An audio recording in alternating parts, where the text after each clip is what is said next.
Здравейте и добре дошли във втори епизод на Дюнер обобщение. В това видео ще ви дадем най-важната информация за дюнерите от 6 до 10 епизод, а именно име на дюнерджиницата, самия адрес, цена на големия дюнер, грамажа му и естествено оценката. В 6 епизод посетихме дюнерджиница или пък баничарница, или пък пицария Бата Юри. Тя се намира в подлеза на булевардите България и Гоце Делчев, а големия дюнер струваше 3,50. Той беше тежък около 450 грама и последва традицията на Бейдонер и стана първенеца на нашия мини сезон още в първия негов епизод. Оценката му беше 7,5. В седмия епизод посетихме дюнерджиница Фантазия, която се намира на булевард Гоце Делчев номер 4, но дюнера поради мазнината беше един кошмар. Самия той струваше 3,50, тежеше около 420 грама, но беше с доста ниска оценка 5. За снимането на този епизод не са наранени мравки. За комари не гарантирам. В 8 епизод посетихме The Kebab Factory. Тя се намира в подлеза на Тодор Каблешков и булевард България. А дюнерът струваше отново 3,50. Тежеше приблизително 390 грама и получи най-ниската оценка 4,8.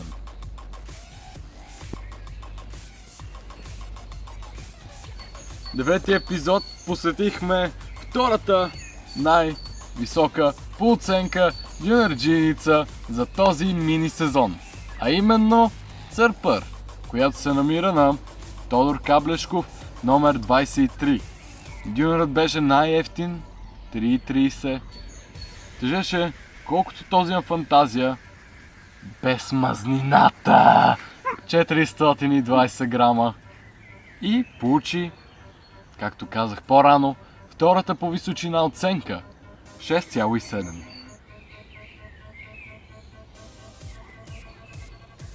В финалния епизод на това сезонче, а именно 10-ти, посетихме дюнерджиница, която не мисля, че имаше име, затова си позволихме да я кръстим.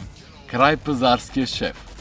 Тя се намира на булевард Петко Ю Тодоров. Не знам номера, не го открих. Искрено се извинявам, но ако се разходите по покрайнините на пазар Иван Вазов, ще я намерите. Не я обърквайте обаче с друга, на която ще направим ревю малко по-късно. Като месец късно. Дюнерът струваше 3,50 и тежеше съответно 350. Оценката беше 5,3. Този епизод има доста тройки и петици.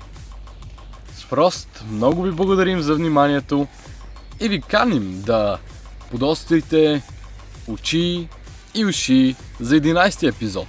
След малко отиваме да го снимаме и ще имате възможността да го гледате до няколко дни или пък часа.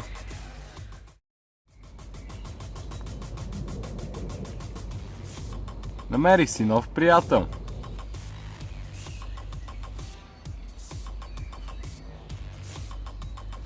Аутизъм? Така, тук куц. В 6-ти епизод посетихме Бата Юри. Бата беше, Бата Юри. Тук куц.